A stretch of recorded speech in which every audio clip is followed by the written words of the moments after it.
All right, so let's talk really specifically about how we are going to do part one here, which is translating a position time graph to a velocity time graph. So the way we're able to do that, you've maybe already inferred, is that we can take the slope of the position time graph at each time, and that value is the velocity time graph. If you're in calculus, what we're doing really is taking the derivative, but most of us aren't in calculus and probably you don't even know what a derivative is yet. So what we're doing here is we're trying to take this graph and turn it into a velocity time graph. So you should be on the back of 2.5, and I'm going to do this example with you right now. So this is example one. And then practice number one, you're going to do on your own and answer a couple of questions about in the next quiz question. Actually, I think it's this quiz question.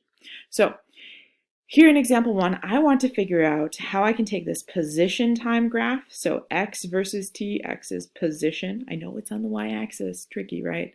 But it's position versus time to a velocity versus time graph. And so we're right here in your notes paper. So what this is going to look like is that I need to find the slope of this section of the graph. So I know it starts at 0, 0, and then it goes to over 2, up 4, and so that means my rise is 2 meters, the run is 2 seconds, and I can go ahead and calculate the slope then is 2 meters per second. So I'm going to go ahead and say, okay, I know from 0 seconds to 2 seconds, the slope of the position time graph is 2 meters per second. That means that the velocity of the object is 2 meters per second. And so I'm going to draw that here on my velocity time graph. So from 0 to 2 seconds, it's 2 meters per second.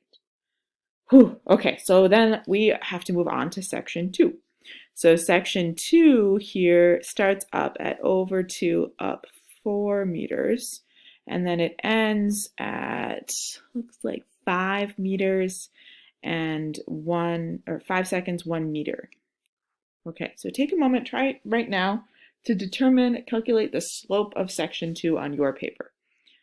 You can pause the video to try to calculate it, but really it is very helpful to first try it on your own.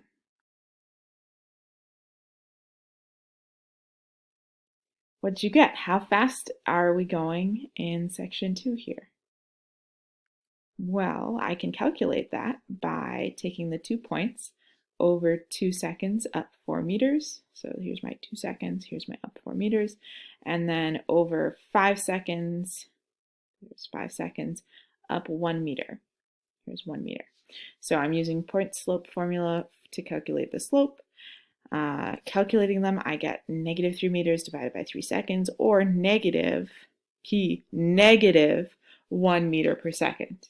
So that negative is telling us that we're actually moving backwards during section 2. So we were traveling in the positive direction, and now we're traveling in the negative direction. It's kind of like your car went forwards, and then it reversed.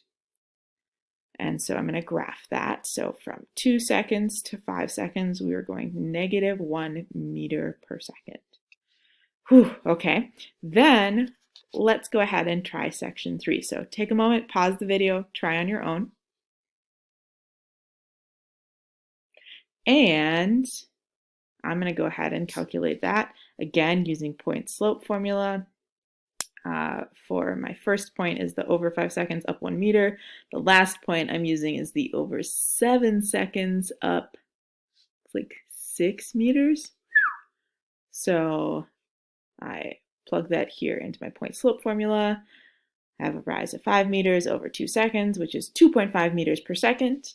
And again, I'm going to graph that. So from 5 seconds all the way until 7 seconds, I know that our object is moving 2.5 meters per second. Ta-da! Like that. Excellent. So hopefully you have sketched this out, translating this example graph along with me. Now I'd like you to go ahead and try that same process with the practice graph number 1.